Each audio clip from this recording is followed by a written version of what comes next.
Hello friends. आज का हमारा टॉपिक इंडियन पॉलिटी से मौलिक अधिकार के बारे में है। मौलिक अधिकार क्या होता है, मौलिक अधिकार की विशेषताएं क्या हैं, कितने मौलिक अधिकार हैं, इसके बारे में आज हम पढ़ेंगे।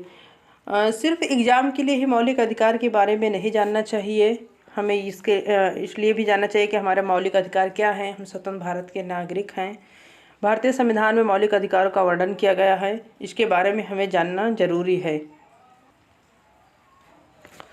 मौलिक अधिकार भारतीय संविधान में मौलिक अधिकार का वर्णन किया गया है पार्ट 3 में। किसमें? पार्ट 3 में। मौलिक अधिकार कहाँ से लिया गया है? संयुक्त राज्य अमेरिका से। किस संविधान से लिया गया है? संयुक्त राज्य अमेरिका के संविधान से लिया गया है। इसका वर्णन संविधान के भाग 3 में अनुच्छेद 12 से अनुच्छेद 35 तक है। संविधान के भाग 3 को भारत का अधिकार पत्र यानी मैग्ना कार्टा कहा जाता है और इसे मूल अधिकारों का जन्मदाता भी कहा जाता है। मूल अधिकारों का जन्मदाता का मतलब मैग्ना कार्टा जो है, सबसे पहले अधिकार के बारे में जो बात उठी है, जहाँ से ये अधिकार आया है वो ब्रिटेन से है। ब्रिटेन से आया है, लेकिन हमारे संविधान से लिया कहाँ गया है? संयुक्त राज्य अमेरिका से। ये याद रखना, हमारे संविधान में जो एडॉप्ट किया गया है वो अमेरिका से किया गया है, बट मौलिक अधिकार का जो इतिहास है वो ब्रिटेन से है। 1215 में मैग्ना कार्टा जो है जारी किया गया था, इसीलिए उसको मतलब मैग्ना कार्टा जो होता है उसको लैटिन भाषा का शब्द है, उसको हिंदी में बोलते हैं कानूनी पत्र या अधिकार पत्र बोला जाता है। इसीलिए इसको बोलते हैं ग्रेट चार्टर ऑफ फ्रीडम्स, मतलब आज़ादी का महान चार्टर। तो हमारे जो मौलिक अधिकार है वो भाग 3 में है, 12 से अनुच्छेद 35 तक दिया गया है। जो हमारा मौलिक अधिकार कहाँ से लिया गया है? संयुक्त राज्य अमेरिका से, यानी USA से, यूनाइटेड स्टेट्स ऑफ अमेरिका से लिया गया है। इतना समझ में आ गया। आगे बढ़ते हैं। मौलिक अधिकारों में संशोधन हो सकता है। मौलिक अधिकार में संशोधन किया जा सकता है, अमेंडमेंट्स किया जा सकता है। एवं राष्ट्रीय आपात के दौरान अनुच्छेद 352 जो राष्ट्रीय आपात नेशनल इमरजेंसी के दौरान जीवन एवं व्यक्तिगत स्वतंत्रता का अधिकार को छोड़कर, आर्टिकल जो 21 में दिया गया है, छोड़कर अन्य मौलिक अधिकारों को स्थगित किया जा सकता है। अन्य मौलिक अधिकारों को स्थगित का मतलब रोक दिया जा सकता है। कब? जब राष्ट्रीय आपातकाल अनुच्छेद 352 लगा हो, नेशनल इमरजेंसी लगी हो, तब हम जो हमारे देश के राष्ट्राध्यक्ष हैं वो जीवन एवं यानी राष्ट्रपति जो होते हैं जीवन एवं व्यक्तिगत स्वतंत्रता का अधिकार को छोड़कर अन्य मौलिक अधिकारों को स्थगित कर सकते हैं। मूल संविधान में 7 मौलिक अधिकार थे। जब मूल संविधान बना था, जब 1950 में संविधान को लागू किया गया था, 26 जनवरी 1950 में जब संविधान को लागू किया गया था 1950 को, तब कितने मौलिक अधिकार थे? 7 मौलिक अधिकार थे। लेकिन 44वें संविधान संशोधन 44वें संविधान संशोधन कब हुआ था? 1978 को हुआ था। तो उसके द्वारा क्या किया गया? संपत्ति का अधिकार जो अनुच्छेद 31 एवं अनुच्छेद 31 था और 19 का था, अनुच्छेद 31 और 19 का को मौलिक अधिकार की सूची से हटा दिया गया। 7 मौलिक अधिकार थे मूल संविधान में, लेकिन जो 7वां मौलिक अधिकार था संपत्ति का अधिकार, उसको कौन से अमेंडमेंट में हटाया गया? 44वें संविधान संशोधन 1978 में उसको मौलिक अधिकार से हटाकर उसको कानूनी अधिकार बना दिया गया। अब वो उसको किस अनुच्छेद में रखा गया है? अनुच्छेद 300A में रखा गया है। अब जो वर्तमान में है किस पार्ट में? 12 भाग में, जो भाग 12 है उसमें रखा गया है। 12 पार्ट में किसको? संपत्ति का अधिकार को बनाया गया है, कानूनी अधिकार बनाया गया है।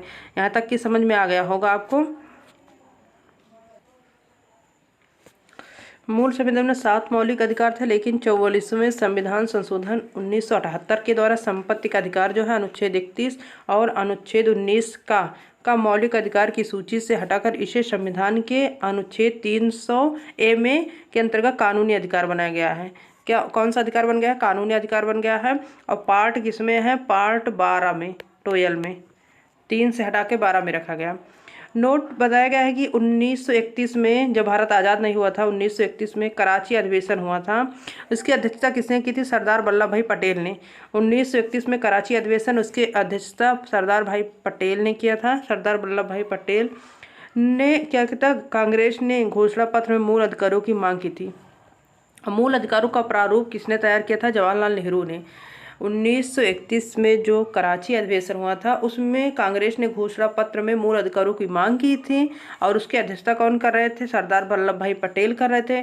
और प्रारूप किसने तैयार किया? तो जो है हमारे पहले प्रधानमंत्री नेहरू ने तैयार किया था, जवाहरलाल नेहरू ने। इतना समझ में आया होगा आपको। अब देखते हैं कि मौलिक अधिकार जो वर्तमान में कितने हैं। 6 मौलिक अधिकार हैं, उसके बारे में बताते हैं कि कौन कौन से हैं। पहला है समता या समानता का अधिकार। समता या समानता का अधिकार कहाँ से कहाँ तक है? अनुच्छेद 14 से 18 तक है। समता या समानता का अधिकार 14 से 18 तक है। दूसरा है स्वतंत्रता का अधिकार। स्वतंत्रता का अधिकार है अनुच्छेद 19 से 22 तक। तीसरा है शोषण के विरुद्ध अधिकार, अनुच्छेद 23-24। चौथा है धार्मिक स्वतंत्रता का अधिकार, अनुच्छेद 25 से 28। पांचवा है संस्कृत और शिक्षा संबंधी अधिकार, अनुच्छेद 29 से 30।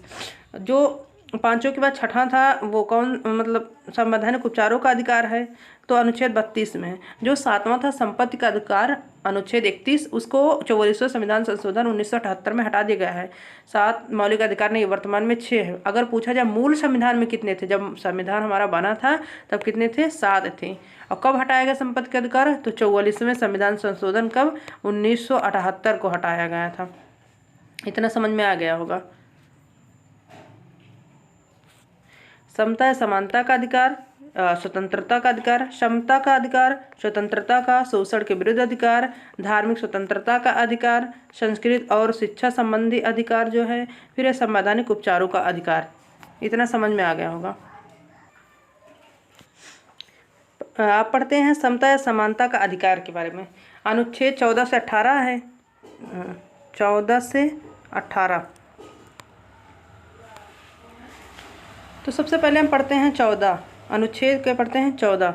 अनुच्छेद 14 में बताया गया है विधि के समक्ष समानता। मतलब विधि का मतलब कानून, कानून के समक्ष क्या है? समानता है।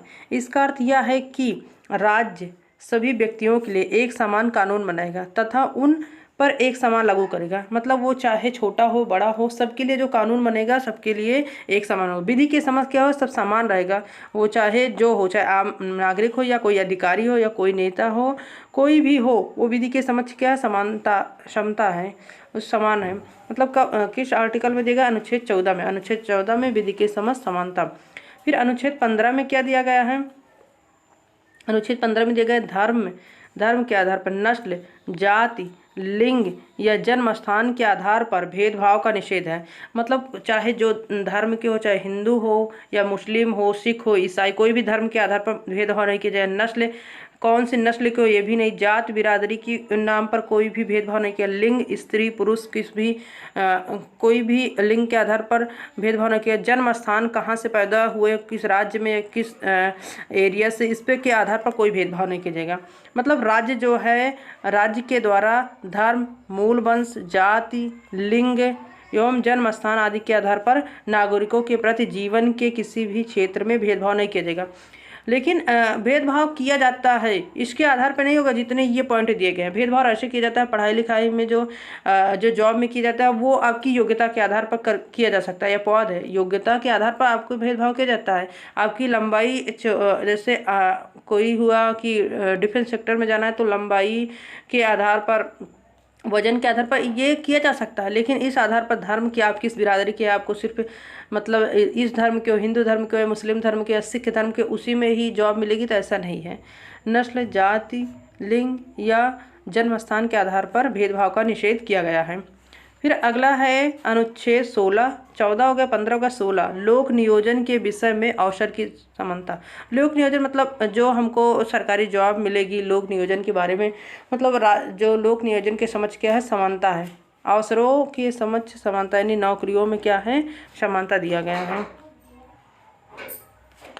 अनुच्छेद 16 में है लोक नियोजन के विषय में अवसर की समता, मतलब जैसे राज्य के अधीन किसी पद पर नियोजन या नियुक्ति से संबंधित विषय में सभी नागरिकों के लिए अवसर की क्षमता समानता होगी। अपवाद अनुसूचित जाति, अनुसूचित जनजाति एवं पिछड़ा वर्ग को छोड़कर, मतलब SC ST OBC को छोड़कर जो और सभी नागरिकों के जो नागरिक होंगे उनमें किसी भी अवसर की प्रति क्या होगी, समानता होगी।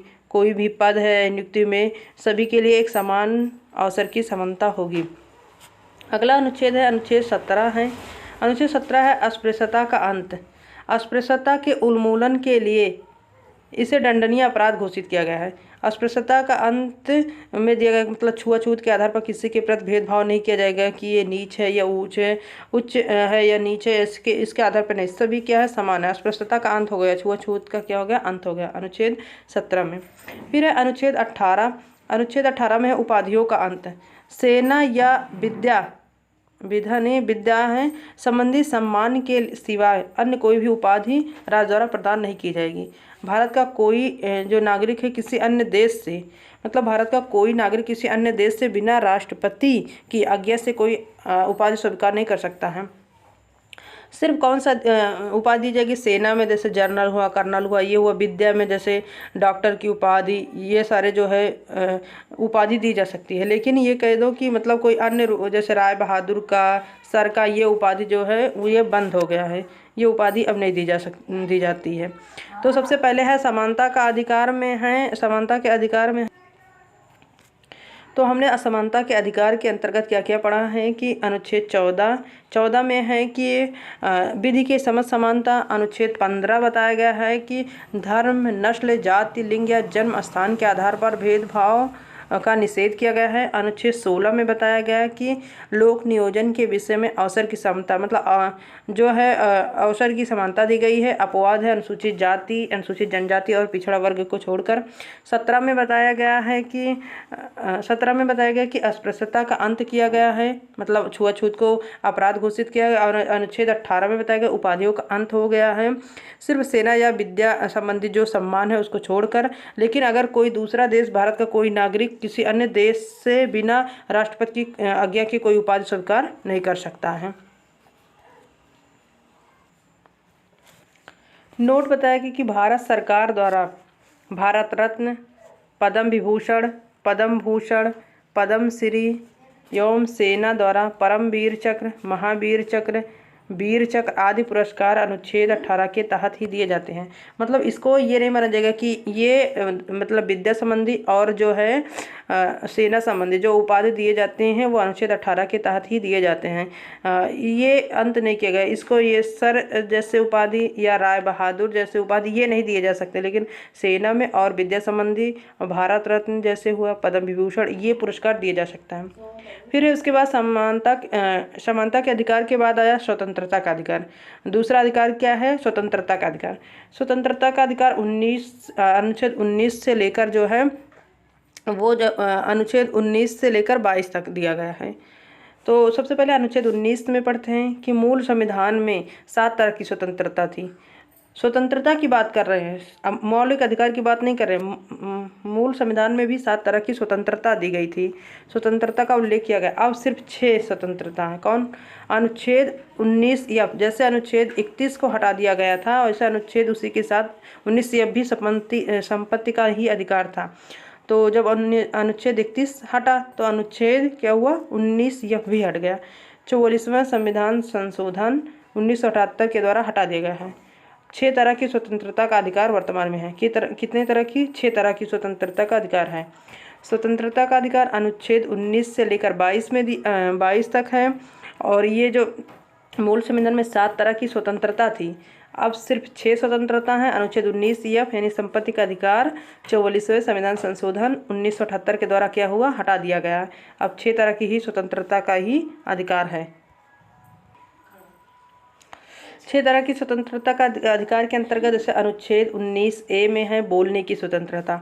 आप कुछ भी बोल सकते हैं, लेकिन इतना भी नहीं बोल सकते हैं कि किसी की भी स्वतंत्रता का हनन कर दो।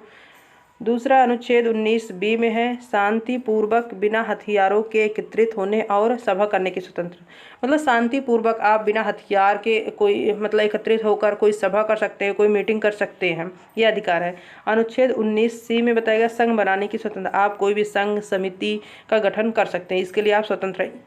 लेकिन आप बिना हथियार के, बिना देश के विरुद्ध मतलब गए हुए आप वैसे ही संगठन बना सकते हैं। ये नहीं कि आप आतंकवादी संगठन बना लो, इसके लिए तो फिर भारत सरकार आपको कड़ा दंड दे सकती है। फिर है अनुच्छेद 19D में है देश के किसी भी क्षेत्र में आवागमन की स्वतंत्रता। मतलब भारत में कहीं भी आप आ जा सकते हैं, घूम सकते हैं, घूम फिर सकते हैं, इसकी स्वतंत्रता। फिर अनुच्छेद 19E में है देश के किसी भी क्षेत्र में निवास करने और बसने की स्वतंत्रता। आप कहीं भी जाके निवास कर सकते हैं, लेकिन अपवाद में कुछ जनजातीय क्षेत्र हैं जहाँ आप मतलब निवास नहीं कर सकते हैं, बस नहीं सकते हैं। वहाँ के कुछ विशेष जो होते हैं रूल होते हैं उसको फॉलो करना पड़ता है। अनुच्छेद 19G में जो है कोई भी व्यापार एवं जीविका चलाने की स्वतंत्रता है। कोई भी आप व्यापार और जीविका चलाने की स्वतंत्रता है। कोई भी व्यापार कर सकते हैं। जरूरी नहीं है कि आपकी जो पुराने ज़माने में प्रथाएं थी कि आप जिस कास्ट के हों आप वही जॉब कर सकते हैं, तो ऐसी कोई बात नहीं है। ऐसा कोई मतलब वो नहीं है कि आप वही व्यापार करें। मतलब अब ये नहीं रह गया कि राजा का बेटा ही राजा बनेगा। अब योग्यता के आधार पर आप व्यापार और जीविका चलाने की स्वतंत्रता है। नोट दिया गया कि प्रेस की स्वतंत्रता का वर्णन किस अनुच्छेद में किया गया, तो अनुच्छेद 19A में ही है। मतलब बोलने की स्वतंत्रता के अंतर्गत ही प्रेस की स्वतंत्रता का वर्णन किया गया। अगर पूछा जाए कि प्रेस की स्वतंत्रता कहाँ दिया गया, तो अनुच्छेद 19A, अनुच्छेद 19A में ही बोलने की स्वतंत्रता और प्रेस की स्वतंत्रता का वर्णन किया गया है। अनुच्छेद 19 पढ़ लिया। अनुच्छेद 19 के अंतर्गत हमने पढ़ा कि 6 प्रकार की जो है स्वतंत्रता। फिर अनुच्छेद 20 में है जो अनुच्छेद 20 में है अपराधों के लिए दोष सिद्धि के संबंध में संरक्षण। मतलब अगर आप अपराध किए तो दोष सिद्धि, अपने दोष को सिद्ध करने के लिए, अपने आप को निर्दोष साबित करने के लिए क्या क्या सुविधा दी गई है। इसके तहत 3 प्रकार की स्वतंत्रता है।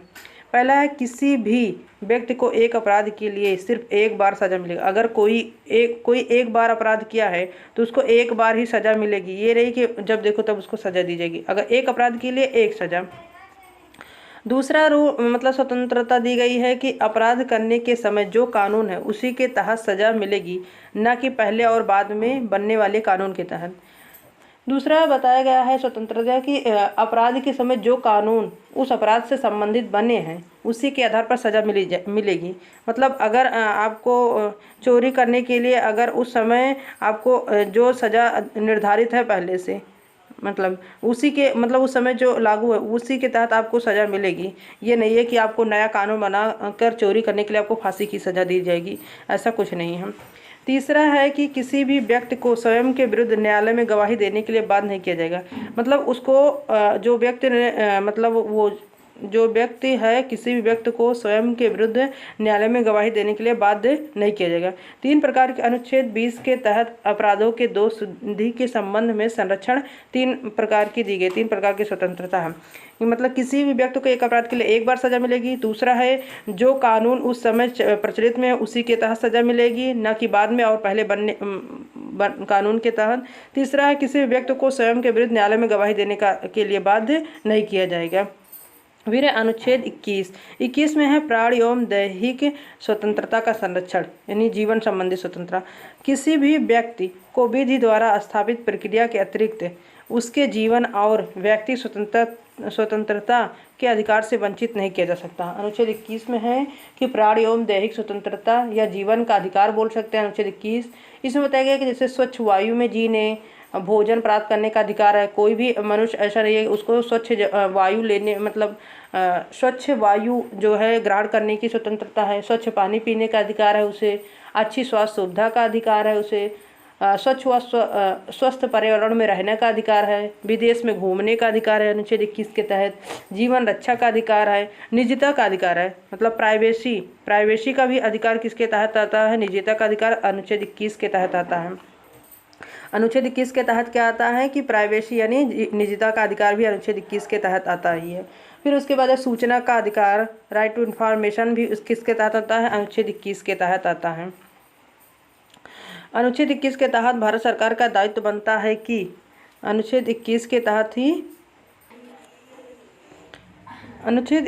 तहत प्रत्येक सरकार का दायित्व बनता है कि वह अपने नागरिकों को स्वच्छ पर्यावरण उपलब्ध कराएं। इसके लिए भारत सरकार ने संसद से राष्ट्रीय हरित न्यायाधिकरण नेशनल ग्रीन ट्रिब्यूनल अधिनियम 2010 पारित किया। अक्टूबर 2010 में राष्ट्रीय हरित न्यायाधिकरण की स्थापना की गई। राष्ट्रीय हरित न्यायाधिकरण की मुख्य पीठ जो है नई दिल्ली में है, मतलब नेशनल ग्रीन ट्रिब्यूनल NGT जो है, इसकी स्थापना 2010 में की गई थी और इसका मुख्यालय हेडक्वार्टर कहाँ? नई दिल्ली में है। जबकि 4 अन्य पीठें हैं, भोपाल में है, पुणे में, कोलकाता और चेन्नई में है।